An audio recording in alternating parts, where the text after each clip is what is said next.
When he answered that distress call, he thought he was just doing his duty. But the little girl waiting for him was the daughter he never knew he had.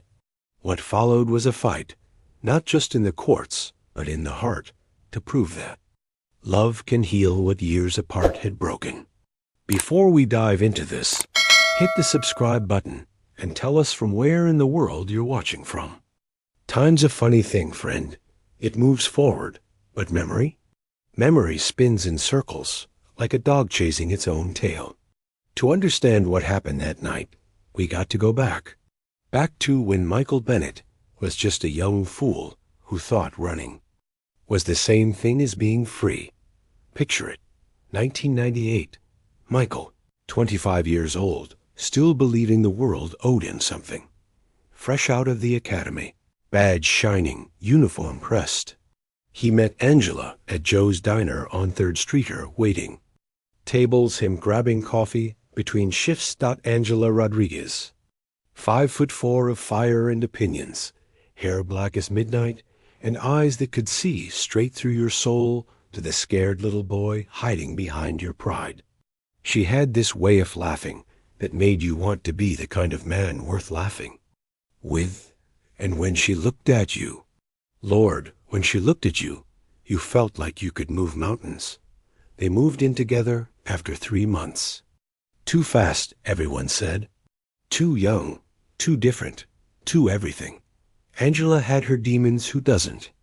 And Michael had his badge, and his badge's demands. 12-hour shifts, overtime that never ended, coming home to find her hurrying over bills. They couldn't pay, or family drama that never seemed to quit. But they had fire. They had passion. They had those Sunday mornings when the world felt smelling out to hold in their 2 pairs of hands. Then came the news. Angela, standing in there. Tiny bathroom, hands shaking as she held up the plastic stick. 2 pink lines that changed everything. We're having a baby, Michael. He should have said something beautiful. Should have dropped to his knees, kissed her stomach, promised her the world. Instead, he just stood there like a statue while his whole life rearranged itself around this tiny person who didn't even exist yet. The fight started slow. Little things, the way she left dishes in the sink, the way he came home too tired to talk, the way neither of them knew how to be scared together, instead of scared apart. Angela's morning sickness lasted all day. She couldn't keep food down, couldn't work, couldn't do much of anything except lie on the couch and grow this baby that was taking everything she had. Michael picked up extra shifts to cover the lost income, which meant more time away, which meant coming home to find her crying and not knowing why. I can't do this, she'd whisper in the dark, her hand on her belly. I'm not strong enough. And Michael, poor stupid Michael, thought she was talking about the pregnancy. Thought she was asking him to fix it, to make it easier somehow. He didn't understand that sometimes when a woman says, I can't do this, she's not looking for solutions. She's looking for someone to hold her, while she figures out that she can. The breaking point came on a Tuesday in March. Michael walked in after a 16-hour shift to find Angela on the kitchen floor, sobbing over a pregnancy book she'd been reading.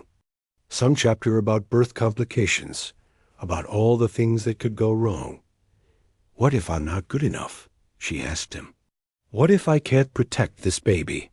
What if I'm just like my mother, her mother, the woman who'd abandoned Angela when she was 12, left her with an aunt who did her best, but never quite filled that hole. Michael should have sat down beside her, should have pulled her close and said, You're nothing like your mother. You're going to be amazing. Should have reminded her that fear is just love wearing a scary mask. Instead, he snapped. 12 years later, and he can still hear his own voice, echoing off those kitchen walls. Maybe if you stopped worrying about everything that could go wrong, you'd see everything that's going right. The look on her face, like he'd slapped her, like he'd taken every fear she'd ever trusted him with and thrown it back in her face. Get out, she whispered. Angela, Get out. So he did. Grabbed his keys, slammed the door, and drove around until sunrise. When he came back, she was gone. Not just gone for the day, gone. Suitcases empty, closet bare, no note, no forwarding address. Just an empty apartment that still smelled like her perfume, and the ghost of all the words he should have said. He looked for her, called her friends, her family, even went to that aunt's house on the south side. But Angela Rodriguez knew how to disappear when she wanted to. And Michael? Michael was too proud to look harder. Too young to understand that sometimes the bravest thing you can do is chase after someone who's running dot. So he told himself she was better off without him. Told himself the baby was better off too. Threw himself into work, into overtime, into becoming the kind of cop who never said no to a dangerous call, because dangerous calls don't ask you to come home and talk about your feelings. 12 years. 12 years of wondering, of seeing dark-haired little girls in grocery stores and feeling his heart stop. 12 years of telling himself he'd done the right thing, that some people just aren't meant to be fathers. Until that Tuesday night in October, when a voice from the past whispered his name through the radio static and shattered every lie he'd ever told himself. Asterisk. There are places in this world, friend, where hope goes to die. Abandoned houses with their broken windows and peeling paint. They're like graveyards for all the dreams that couldn't quite make it. But sometimes, just sometimes, you'll find something alive in all that decay. Something worth saving. 1247 Maple Street had been empty for 3 years. Foreclosure sign tilted sideways in the front yard. Grass grown tall enough to hide small secrets. Paint peeling off the siding like old skin. Porch steps sagging under the weight of too many broken promises. Michael sat in his patrol car for a full minute before getting out. Engine ticking as it cooled, radio silent for once. The house looked like every other abandoned property in this part. Off-town windows boarded up, door hanging off its hinges. The kind of place teenagers came to drink cheap beer and pretend they were brave. But someone had called from inside. Someone small and scared and carrying his name. He checked his equipment. Flashlight, radio, the weight of his service weapon familiar on his ship. Standard procedure for this kind of call. But nothing about this felt standard. Nothing about walking toward that broken door felt like just another shift. The front door wasn't locked. Wasn't even closed all the way. It swung open with a creak. That sounded like the whole house sighing. Michael stepped inside, flashlight cutting through darkness thick as velvet. "Hello, police? Is anyone here?" His voice echoed in the empty rooms. Bounced off walls stripped bare of everything except water stains and old sadness. The floorboards creaked under his boots. Somewhere in the distance, he could hear water dripping. A steady rhythm like a heartbeat. "I'm here to help," he called. "Out." "You called 911? A sound from the back of the house. Soft, like a mouse scurrying across paper. Michael followed it, flashlight beam dancing ahead of him, revealing a hallway lined with empty doorframes. No doors anymore. Just openings that led to more darkness. The sound came again. Not a mouse. A sniffle. He found her in what used to be the kitchen, huddled in the corner where the old refrigerator left a clean rectangle on the stained linoleum. She was wrapped in a blanket that had seen better decades, holding a cell phone with a cracked screen. 7 years old, maybe 8. Dark hair falling across her face, eyes wide as saucers when his flashlight found her. Those eyes. Jesus, those eyes. Angela's eyes. The same deep brown, the same way of looking at you, like she could see a liar's secrets. But where Angela's had held fire, these held something else. Something that made Michael's chest tighten. They held hope. Fragile. As a soap bubble. But there, "Are you the police?" she asked, voice barely above a whisper. "Yes, sweetheart. I'm Officer Bennett. I got your call." He crouched down, trying to make himself smaller, less scary. "What's your name?" She pulled the blanket tighter around herself. "Emily. Emily Bennett." The name hit him like a physical thing. Knocked the breath right out of his lungs. Because he hearing it over the radio was one thing. But looking into those eyes, Angela's eyes, while she said it, that was something else entirely. "Bennett?" He managed. That's my name, too." She nodded, solemn as a little judge. "I know. Mama had pictures. Pictures." Angela had kept pictures, had told their daughter about him. The thought should have made him happy. Instead, it made him feel like he was drowning. "Where's your mama, Emily?" The little girl's face crumbled. Not crying, not yet, but close. Like she was holding back an ocean of tears through sheer force of will. "She got sick," Emily whispered. "Real sick. And then ... and then she went to sleep. And she went wake up." The world tilted sideways. Michael reached out, not sure if he was going to steady himself or the child, but Emily flinched away from his hand. Not scared of him, exactly. Just scared of everything. "When did this happen, sweetheart? 3 days ago?" "Maybe 4. I can't remember." She looked down at the phone in her hands. It tried to call 911 before, but the phone didn't work. Then today it worked a little bit. 3 days. This child had been alone in this house for 3 days, with her mother's body somewhere nearby.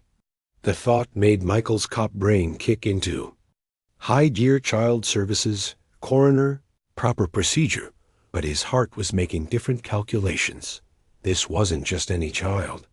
This was his daughter, the baby he'd walked away from. The little girl who'd grown up without him, while he convinced himself it was for the best. "Emily," he said, keeping his voice gentle, "can you show me where your mama is?" She nodded and stood up, the blanket trailing behind her like a cape. She was so small, out knees and elbows, and that serious expression that made her look older than her years. She led him deeper into the house, through rooms that smelled of mold and abandonment, until they reached what must have once been the master bedroom. Angela was on a mattress in the corner. She looked smaller than he remembered, thinner, like life had worn her down to her essential self. Her dark hair was streaked with early gray, and there were lines around her eyes that hadn't been there 12 years ago. Lines that spoke offery and struggle in doing everything alone. But even in death, she was beautiful. Even in this broken place, surrounded by the wreckage of whatever life she'd built after he left, she looked peaceful. Like she'd finally stopped running. Michael knelt beside her, reached out to touch her hand. Cold. She'd been gone for days, just like Emily said. No pulse, no breath, no warmth. Just the shell of the woman who'd carried his child and raised her. Alone while he played at being a cop who didn't need anyone. She wouldn't wake up, Emily said from the doorway. "I tried everything. I sang her favorite song. I made her coffee. I even put sugar in it the way she liked." The image of this little girl trying to wake her dead mother with coffee and songs. It was going to haunt him for the rest of his life. "She used to say you'd come back someday," Emily continued, matter of fact as only children can be. "She said when I was in trouble, really bad trouble, I should call you. So I did." Michael turned to look at her, this child who was half him and half the woman on the mattress. This daughter who'd called him in her darkest hour, because her mama had kept alive the hope that someday he'd be worth calling. "Are you my daddy?" she asked. Such a simple question. Such an impossible answer. Because yes, biologically, genetically, he was her father. But daddy? Daddies don't abandon their children before they're born. Daddies didn't spend 12 years convincing themselves that walking away was noble. But here she was, his daughter, looking at him with those eyes full of hope and hurt and a kind-of trust he didn't deserve, waiting for an answer that would change both their lives forever.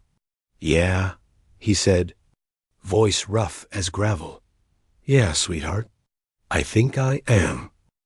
Justice, friend, ain't always what happens in courtrooms. Sometimes it's what happens in the spaces between heartbeats, in the pause before a child decides whether to trust you. But the law? The law's got forms to fill out and procedures to follow. The law don't much care about second chances. The next few hours passed in a blur of uniforms and officials. Paramedics confirmed what Michael already knew. Angela Rodriguez, 29 years old, had died of complications related to pneumonia. Probably been sick for weeks before it finally took her. The coroner's ball came and went with their respectful efficiency, removing the woman who'd been the center of Emily's world. Child Protective Services arrived as the sun was coming up. A tired-looking woman named Ms. Patterson with kind eyes and a clipboard full of questions. She found Michael in the living room, Emily curled up beside him on an old couch someone had left behind, finally sleeping after hours of quiet conversation. About everything except the obvious. "Officer Bennett?" Miss Patterson kept her voice low. "I need to speak with you." They stepped into the kitchen, Emily still visible through the doorway. Michael couldn't seem to let her out of his sight. 12 hours ago, he hadn't even known she existed. Now the thought of losing her felt like losing a limb. "She says you're her father. That's what I'm trying to figure out." Miss Patterson consulted her clipboard. "The deceased, Angela Rodriguez. You knew her. We lived together. About 12 years ago, before Emily was born. And you've had no contact with the child since then?" The question hung in the air like an accusation, because that's what it was, wasn't it? An accusation. A father who'd never sent a birthday card, never paid child support, never even known his daughter's middle name. "No," Michael said. "No contact." Miss Patterson made a note. "The child will need to be placed in emergency foster care while Wesert. This out. If you are indeed the biological father, there'll be a process. Background checks, home studies, court hearings. It could take months." "Months?" Michael looked back at Emily, still sleeping on that broken couch. She just lost her mother. "You want to put her with strangers?" "I want to put her somewhere safe, while we determine what's in her best interest." Ms. Patterson's voice was gentle but firm. "Being a biological parent doesn't automatically make you a suitable guardian, Officer Bennett. I'm sure you understand that from your own work." He did understand. He'd seen too many kids hurt by people who shared their blood. But this was different. This was Emily. This was his daughter who'd called him when she had no wheels to turn. "What? If I take leave, what if I, sir?" Ms. Patterson put her hand on his arm. "I know this is hard. But right now, that little girl needs stability. She needs people who know how to help children process trauma. Foster families are trained for this. They'll take good care of her." The words hit him like bullets. Foster care, strangers, his daughter. Bounced around from house to house while bureaucrats decided if he was worthy of her. "There's something else," Miss Patterson continued. "Angela Rodriguez has a sister, Linda Vasquez. She's listed as Emily's emergency contact. Where is she?" "Flying in from Phoenix. She'll be here tomorrow." Miss Patterson closed her folder. "She's already filed a petition for custody." The bottom dropped out of Michael's world. Linda. He remembered Linda, Angela's older sister, the one who'd never liked him, who'd thought Angela was too good for some cop with commitment issues, who'd probably been right. She wants Emily? She's been in the child's life, Officer Bennett. Visits, phone calls, presents on birthdays. She's employed, stable, married with 2 kids of her own. Miss Patterson shrugged. On paper, she looks like the better option. On paper, right. because on paper, Michael was just some guy who'd knocked up Angela and disappeared. On paper, he was exactly the kind of man the system was designed to protect children from. "I want a paternity test," he said. "I want to fight this." Miss Patterson nodded. "That's your right. I'll give you the name of a good family attorney.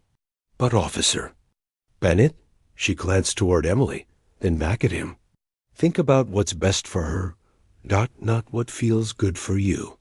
What's best for her?" As if he hadn't been asking himself that question every minute since he'd found her in that kitchen. As if the answer was anything but obvious. What was best for Emily was having a parent who loved her, who'd protect her, who'd never walk away again. The problem was proving the parent was him. They woke Emily gently. Miss Patterson explained about foster care in words too soft for the reality they described. Emily listened with that solemn expression, nodding like she understood, but her hand found Michael's and held on tight. "Will I see you again?" she asked as they led her to the social services van. "Yes," he promised, hoping it was true. "Yes, sweetheart. I'm going to see you again real soon." She believed him. That was the worst part. She looked at him with those Angela eyes and trusted that he'd keep his word this time, that he wouldn't disappear the way he had before she was born. As the van drove away with his daughter inside, Michael made his own promise. To Angela Murray, to Emily, to the man he should have been 12 years ago. He wasn't walking away. Not this time. Whatever it took, however long it took, he was going to bring his daughter home. Sometimes, friend, the dead leave messages for the living. Not in wills or legal documents, but in the small things. The photographs tucked in books, the letters never sent. The truths they were too proud to speak when their hearts were still beating. Linda. Vasquez arrived in town like a storm system all righteous. Fury and bitter memories. Michael watched her through the window of the family court waiting room, arguing with her lawyer on the courthouse steps. 35 years old, Angela's nose and mouth, but harder around the edges. Wearing a navy blue suit that said, "Responsible adult," and an expression that said, "I've been waiting 12 years for this conversation." Michael had his own lawyer now. Daniel Reeves, a former prosecutor who specialized in family cases. Expensive, but Michael had cashed in his savings, sold his motorcycle, called in every favor he had. Emily was worth it. Emily was worth everything. She's got a strong case. Reeves had warned him over coffee that morning. Stable home, steady income, established relationship with the child. You're going to have to show the court why disrupting. Emily's life to place her with you is in her best interest. Because I'm her father, biology isn't enough. You need to show you can provide something her aunt can't. Something Emily needs that only you can give her. What could he give her? He was a cop who worked too many hours and came home to an empty apartment. No wife, no other kids, no picket fence or college fund. Linda had all those things. Linda had the life Angela had deserved, the stability Michael had never been able to afford. But Emily had called him. When she was scared and alone and needed help, she'd called him. That had to count for something. The first hearing was a disaster. Linda's lawyer painted Michael as exactly what he was, an absentee, father who'd abandoned his pregnant girlfriend and never looked back. They had phone records showing he'd never called Angela. Bank statements proving he'd never paid child support. Testimony from neighbors who'd seen Angela struggling alone while Emily was a baby. Michael sat there and took it, every word a knife between his ribs, because it was all true. Every single accusation, every damning piece of evidence. He had walked away. He had chosen his own comfort over his responsibilities. He had left Angela to raise their daughter alone, while he convinced himself he was doing them both a favor. Judge a stern woman named Harrison, who looked like she'd heard every sob story and believed none of them, listened with the expression. of someone doing unpleasant but necessary work. "Mr. Bennett," she said when Linda's lawyer finished, "do you have anything to say in your defense?" Defense. Like this was a crime. Like loving your child was something you had to justify to strangers. "Your Honor," Michael stood up, ignored Reeves tugging at his sleeve. 12 years ago, I was a coward. I was 25 years old and scared, and I made the worst mistake of my life. I can't undo that. Can't take back the years I lost or the pain I caused. But that little girl called me when she needed help, and I answered.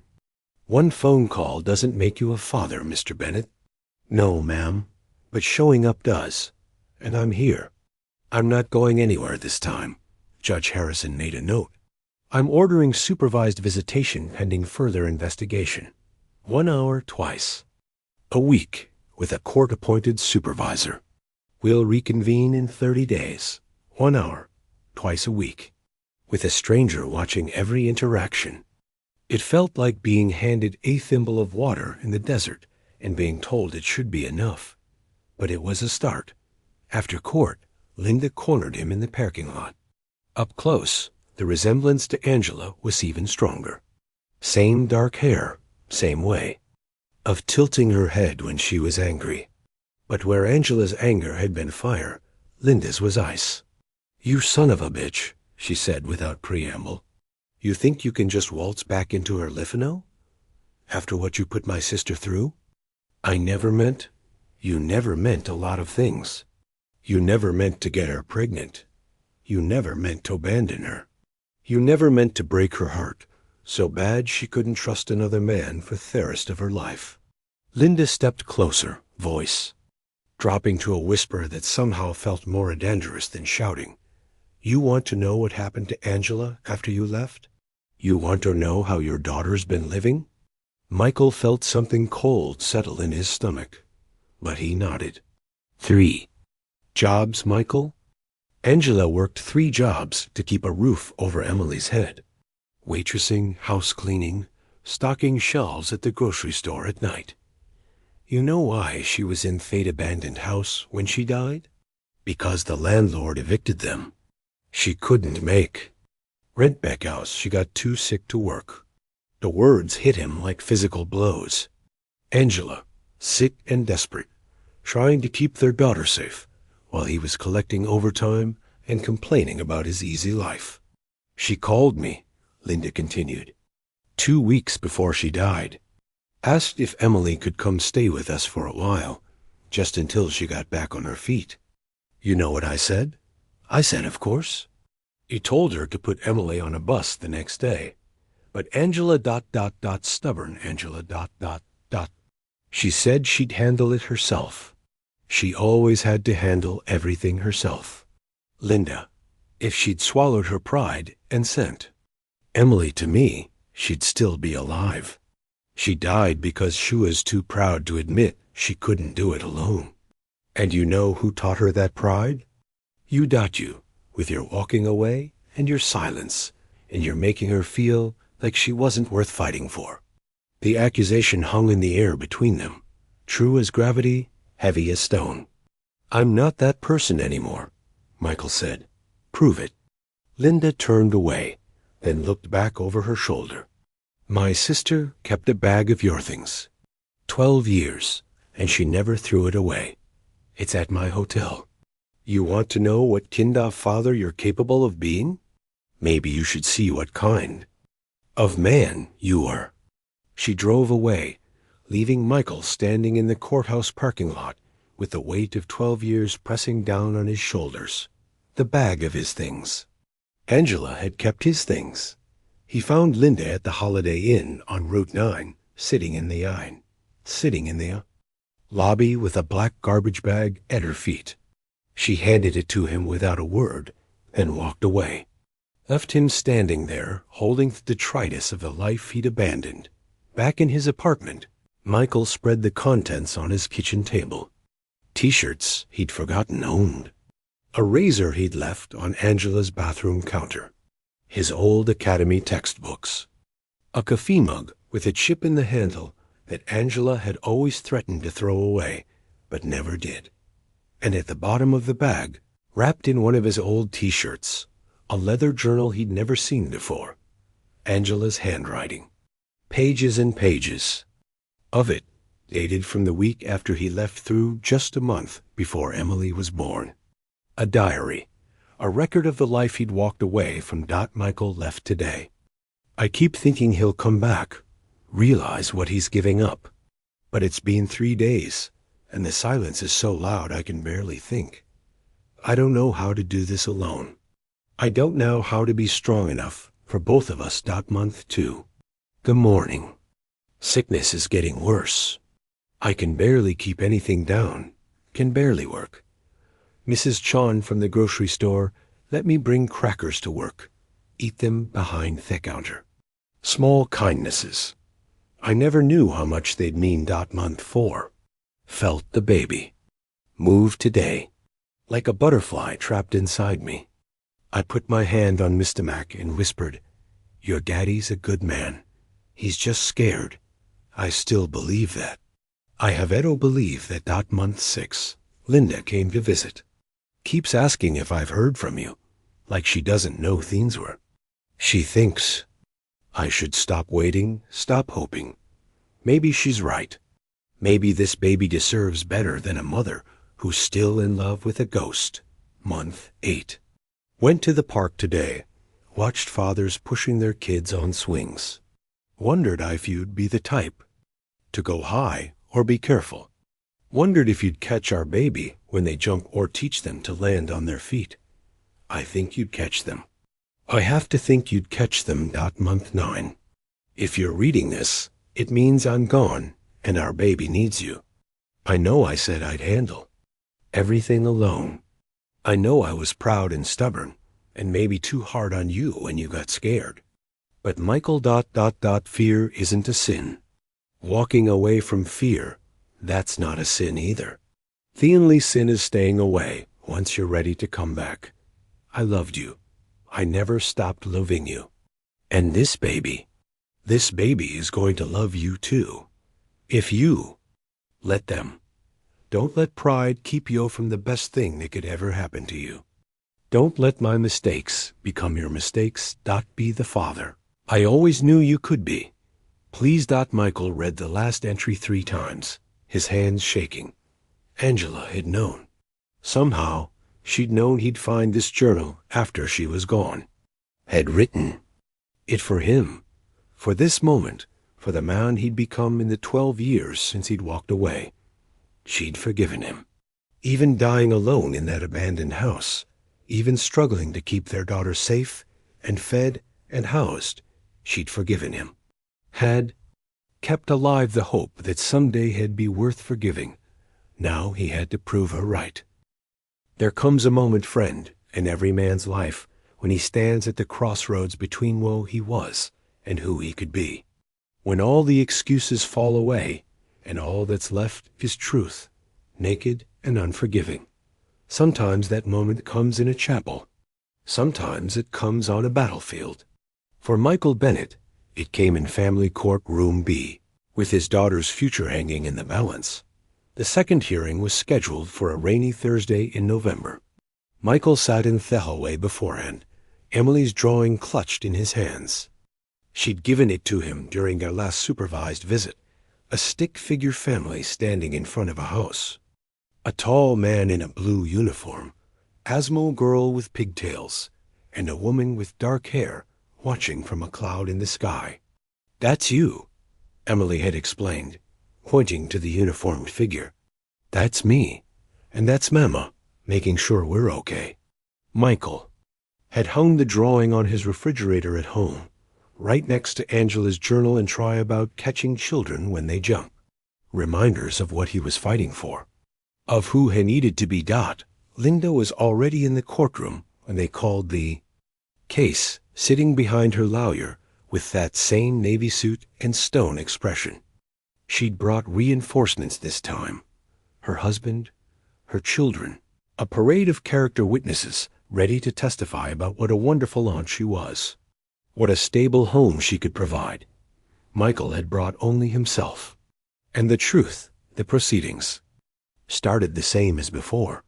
Linda's lawyer presented the case for why Emily should come to Phoenix, should have the stability of a two-parent household and siblings and a college fund already started in her name. He talked about Linda's involvement in Emily's life, the Christmas visits and birthday cards, the phone calls every Sunday that Angela had never missed. This child has known Linda Vasquez's family her entire life, the lawyer concluded. My client offers continuity, stability, and above all, love. She offers Emily a future. Then it was Michael's turn.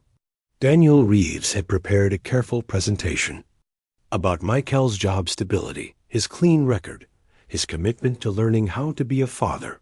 But when Michael stood up to speak, he set aside his notes and spoke from the heart. Your Honor, Mr. Morrison is right about one thing. Linda Vasquez does offer Emily stability, a good home, good schools, a family that loves her. And 12 years ago, that would have been enough to make me walk away again. Because 12 years ago, I thought love meant making the easy choice, the safe choice, the choice that didn't require me to grow up. He looked at Emily, sitting in the Yama gallery beside the social worker. 8 years old, wearing a dress Linda had bought her, hair braided the way Angela used to braid it. She looked so small in that big courtroom, but her eyes were steady on his face. But Emily didn't call her aunt when she was alone and scared in that house. She called me because somewhere in her heart, she knew what I'm just figuring out now. Sometimes love isn't about making the easy choice. Sometimes it's about making the necessary choice. The choice that says, I see you, and I'm not going anywhere, no matter how hard it gets. Michael pulled Angela's journal from his jacket pocket. Angela Rodriguez kept a diary, wrote in it from the day I left until the day Emily was born. She wrote about being scared and alone and wondering if she was strong enough to be a single mother. But you know what she never wrote about? Giving up. She never once talked about giving Emily to someone else because it would be easier. She chose to fight for her daughter every single day. And that's what I'm choosing too. He opened to the last entry, the one Angela had written for him. She wrote this for me, Your Honor. She said, the only sin is staying away once you're ready to come back. I'm ready now. I'm 12 years late, but I'm ready to be the father Emily deserves, the father Angela always believed I could be. Judge Harrison leaned forward. Mr. Bennett, how do we know you won't walk away again when things get difficult? Single parenthood is challenging under the best circumstances. You'd be taking on a child with significant trauma, adjustment issues, grief counseling needs. What makes you think you're capable of that kind of commitment now? The question Michael had been dreading. The question at the heart of everything. Because I've spent 12 years learning what it costs when you walk away, he said. I've seen what happens to the children left behind. I've answered calls like Emily's before kids abandoned, neglected, forgotten by the people who were supposed to protect them. And every time, I wondered if that could have been my daughter. If Emily was somewhere out there, needing help, calling for a father who wasn't there. His voice broke slightly. Your Honor, I can't promise I'll be perfect. I can't promise I won't make mistakes, but I can promise I'll never walk away again. Because that little girl, she's not just my daughter.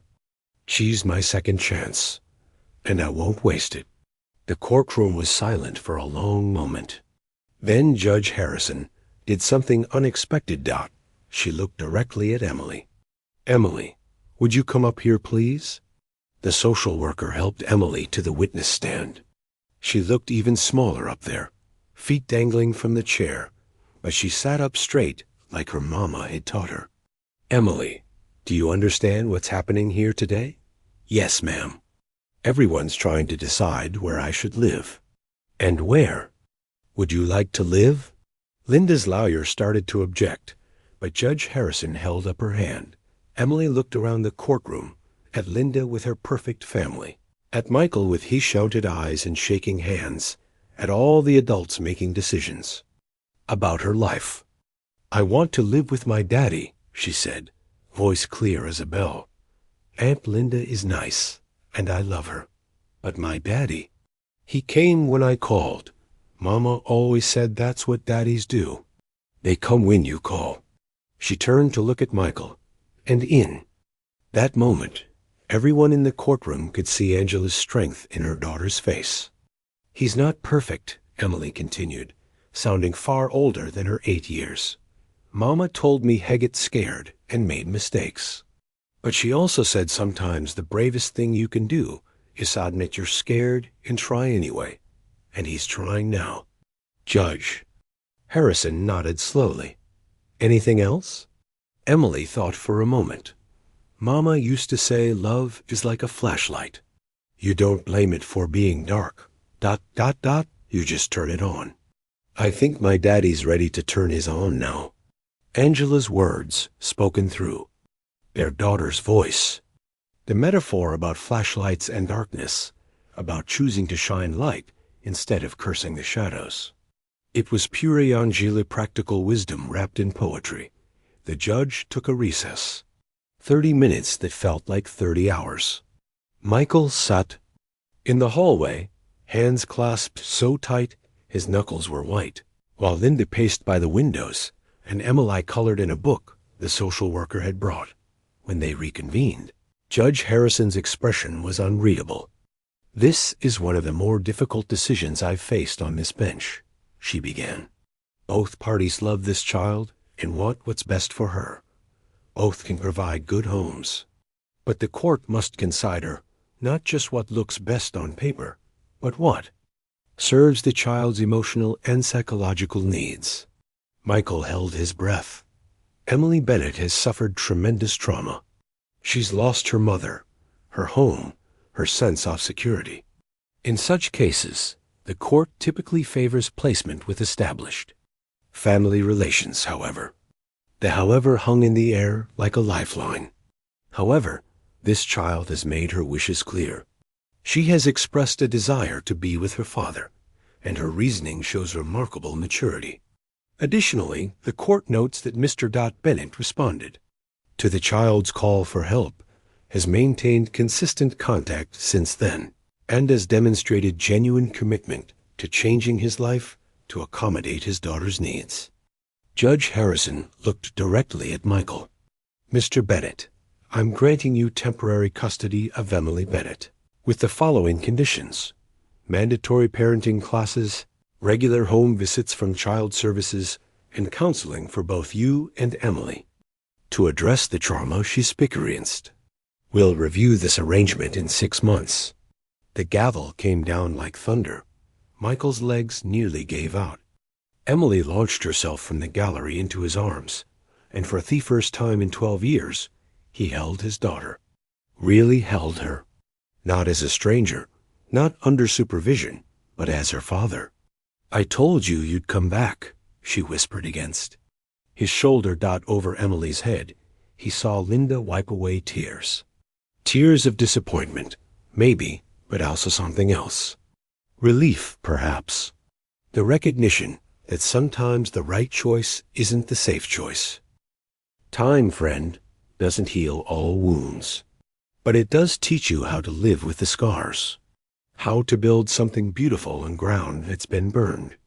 Michael and Emily, they had a lot off ground to cover, a lot of trust to rebuild. But they had something more powerful than time on their side. They had need. They needed each other in ways that made healing not just possible, but necessary. The apartment Michael had called home for 8 years suddenly felt like a museum exhibit. Bachelor cop, circa 2010. The sparse furniture, the empty refrigerator, the single-place setting in the kitchen cabinet, all of it screamed, man who's given up on the idea of family. Emily walked through those 4 rooms like an explorer discovering a new planet. She didn't complain about the lack of decoration or the way her footsteps echoed on the hardwood floors. She just absorbed it all with those serious brown eyes. making mental notes about the man who was trying to become her father. "Where will I sleep?" she asked, practical as always. Michael showed her the spare room he'd been using for storage. Boxes of old case files, Abercon exercise bike, the detritus of a life lived without intention.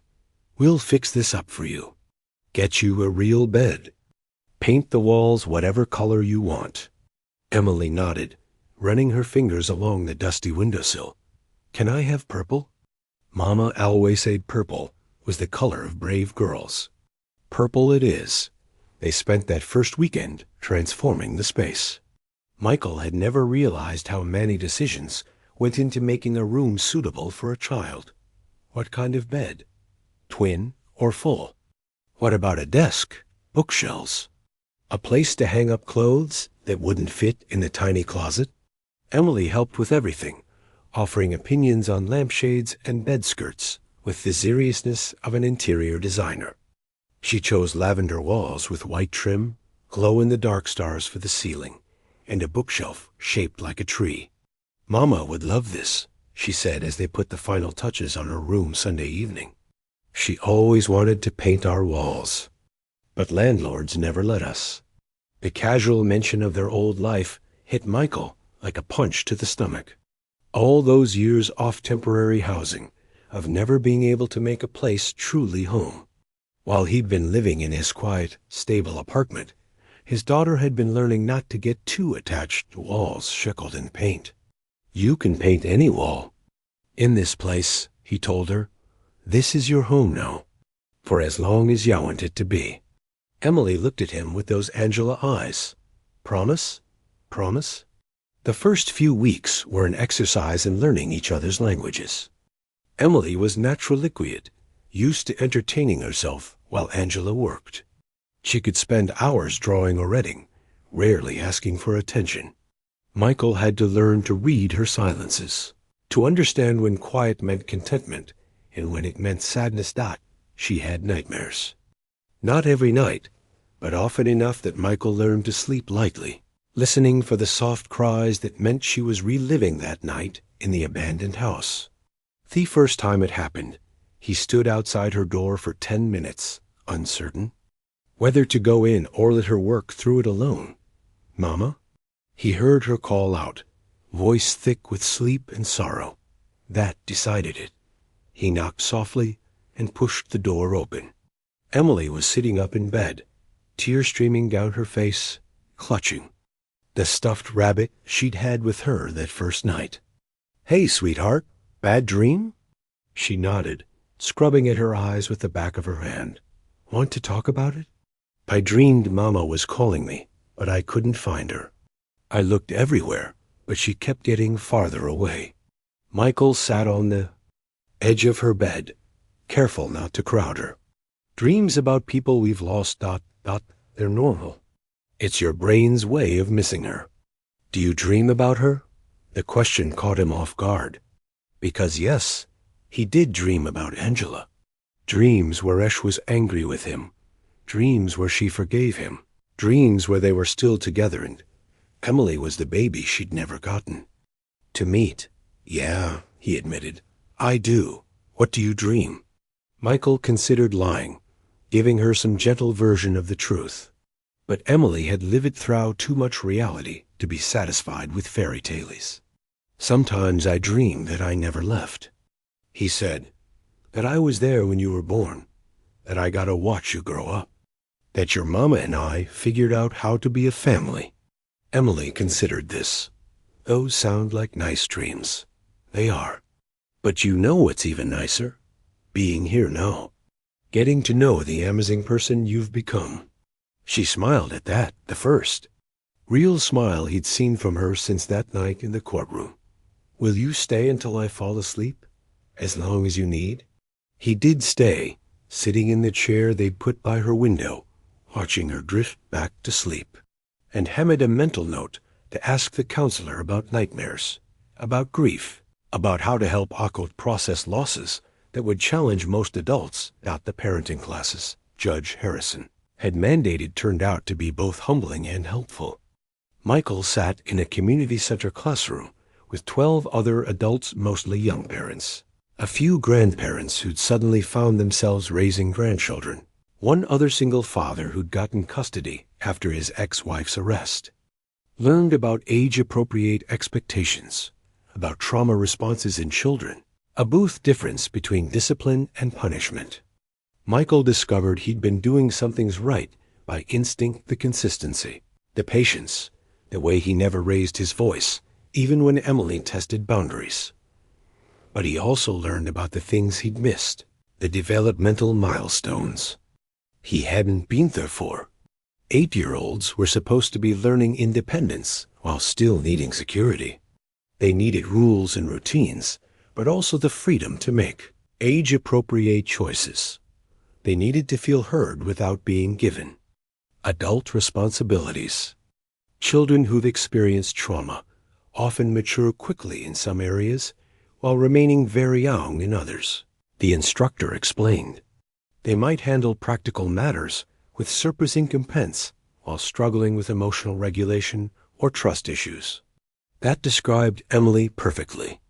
She could make her own breakfast and pack her school lunch, could navigate complex emotions in other people, could carry on conversations that seemed far too mature for her age. But she still needed her stuffed rabbit at night, still sometimes. Got overwhelmed by loud noises or unexpected changes in routine. School was its own challenge. Emily was Smart Teacher Conference smart, advanced reading level smart, but she'd changed schools 3 times in 2 years as Angela moved from apartment to apartment. She was behind in math, ahead in language arts, and had developed the kind of hypervigilance that comes from never knowing when the next crisis might hit. Michael attended every parent-teacher conference, every school event, every opportunity to show Emily that she had someone in her corner now. He learned to braid hair, badly at first, then with increasing competence, to pack nutritious lunches, to help with homework without doing it for her. The hardest part was learning to trust his own instincts. For so long, he'd convinced himself. Hewitt father material. Now he had to learn that being a good parent wasn't about being perfect. It was about showing up, paying attention, and caring enough to keep trying when you messed up. And he did mess up. The first time Emily got sick, just a minor cold, nothing serious happened.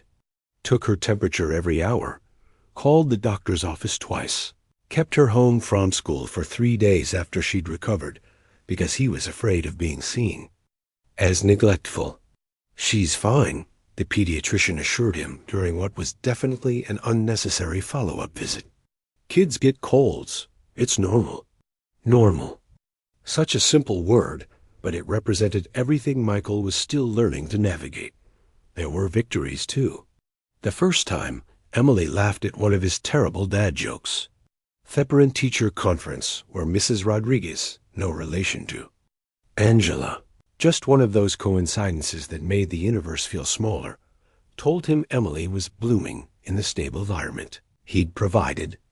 The night Emily crawled into his bed during a thunderstorm and fell asleep with her head on his shoulder, finally trusting him enough to be vulnerable. But the biggest victory came 3 months after the custody hearing. On a Saturday morning Emily was helping him make pancakes. "Dad," she said, casual as anything. Not Michael or Officer Bennett, or even the more formal daddy she'd used in court. Just Dad, like it was the most natural thing in the world. "Yeah, sweetheart? I'm glad Mama taught me your phone number." Michael had to turn away from the stove for a moment, overcome by the simple grace of it. His daughter forgiving him for 12 years of absence with the easy acceptance of a child who decided he was worth loving. "Me too," he managed. "Me too." Forgiveness, friend, ain't a one-time thing. It's not something you do once and check off your list. It's a daily choice, a constant tending of the garden of your heart. And sometimes the person you have to forgive the most is yourself. Spring came. To their little corner of the world with the kind of gentle insistence that makes you believe in second chances. Emily's nightmares became less frequent. Her grades improved. She made friends at school, real friends, who came over for playdates and birthday parties. Not just the temporary connections of a child, always moving. Michael watched her bloom like a plant that had finally found the right soil. She joined the school choir, her voice clear and sweet as her mother's had been. She started playing soccer, elbows and determination, coming home muddy and triumphant. She began to fill the apartment with the beautiful chaos of childhood art. Projects on the kitchen table, books scattered on a surface, the sound of laughter echoing off walls that had been silent for too long. But healing isn't linear, and some wounds run deeper than others. The call came on a Tuesday evening in April. Michael was helping Emily with her science project, a volcano that had taken over half the kitchen, when his phone rang. Linda's name on caller ID. They'd maintained a careful relationship since the custody hearing. Polite phone calls, updates about Emily's progress, the occasional visit when Linda was in town for work. Linda had softened somewhat, seeing how well Emily was adjusting, but there was still a formality between them. The weight of all those years of blame and resentment. Michael, Linda's voice was tight. I need to tell you something. I've been going through Angela's things. Found some stuff I think you should see. What kind of stuff? A pause. Letters. Letters she wrote to you but never sent. Michael. There's a lot of them. The letters arrived by overnight mail. 3 shoeboxes full, organized by year. Angela's handwriting evolved over time, from the careful cursive of a young woman to the hurried scrawl off a tired mother to the shaky letters of someone fighting illness. But the love in every word remained constant. Michael read them after Emily went to bed, sitting at his kitchen table with a cup of coffee growing cold beside him. Angela writing about Emily's first steps, her first words, her first day off school. About the job interviews and the late rent notices and the nights when she wasn't sure they'd make it. About the men who'd asked her out and then turned away because she was still carrying a torch for someone who'd walked away. But it was the later letters that broke his heart. The ones from the last year of her life, when Thickow that had started. As a cold refused to go away. I'm scared, Michael. Not of dying. We're all dying, just at different speeds. I'm scared of leaving Emily alone. She's so strong, stronger than I was at her age, but she's still just a little girl. She needs someone to catch her when she falls, someone to believe in her when she stops believing in herself. I know you probably moved on years ago, probably have a family of your own now. But if something happens to me, if you're reading this because I'm gone, please don't let her think I didn't love her enough to stay. Please don't let her think she wasn't worth fighting for. Tell her about the dreams I had for her. Tell her about the college fund I started but couldn't keep up with. About the dancing lessons I wanted to give her. About all the ways I tried to be enough for both of us. And if you can find it in your heart to forgive me for keeping her from. Maybe you could find it in your heart to love her the way I never learned how to love myself. She's the best thing I ever did, Michael. The only thing I got completely right. Michael wept reading those letters. Wept for Angela, dying alone and afraid. Wept for Emily, growing up thinking her mother's struggles were somehow her fault. Wept for the man he'd been, too proud and too scared to fight for what mattered most. The next morning, he called in sick to work for the first time in 2 years. Emily was at school, and he needed time to figure out how to carry this new weight of knowledge. Angela's sister called around noon. You read them? Linda asked without preamble. Yeah. She never stopped loving you. Even at the end, even when she was so sick she could barely speak. She'd talk about you like you might walk through the door any minute. Michael closed his eyes, leaning against the kitchen counter. Why didn't she send them? Why didn't she tell me she was sick? Pride. Same reason you didn't come back on your own. Linda's voice was softer than he'd ever heard it. She was afraid you'd come back out of guilt instead of love. She wanted you to choose her, not just do the right thing. The conversation they'd been avoiding for months finally happened then. Linda's anger, his guilt, the way they'd both failed Angela in different ways. The way grief makes you look for someone to blame, when the only real enemy is time and circumstance, and the cruel randomness of life. She wouldn't want us to keep carrying this, Linda said finally. The anger, the blame. She'd want us to take care of Emily together, to be the family she couldn't give her alone. I don't know how to do that, Michael admitted. I don't know how to be what Emily needs. None of us do. We just keep trying and hope love is enough to cover the gaps. That evening, Michael sat Emily down in her purple room and told her about the letters. About how much her mother had loved her, how proud she'd been, how every decision Angela made was in service of trying to give Emily the best life possible. She wrote about me? Emily asked, eyes wide. Every day, every milestone, every achievement, every time you made her laugh. She documented your whole life because she was so proud to be your mama. Emily was quiet for a long time, processing. Then, can I read them when I'm older, when you're ready? They're yours now. And you'll help me understand the parts that are hard? Forever and always. Emily nodded, satisfied. Then she asked the question that had been lurking under the surface of fevery conversation. Do you wish you'd never left? Do you wish you'd been there the whole time?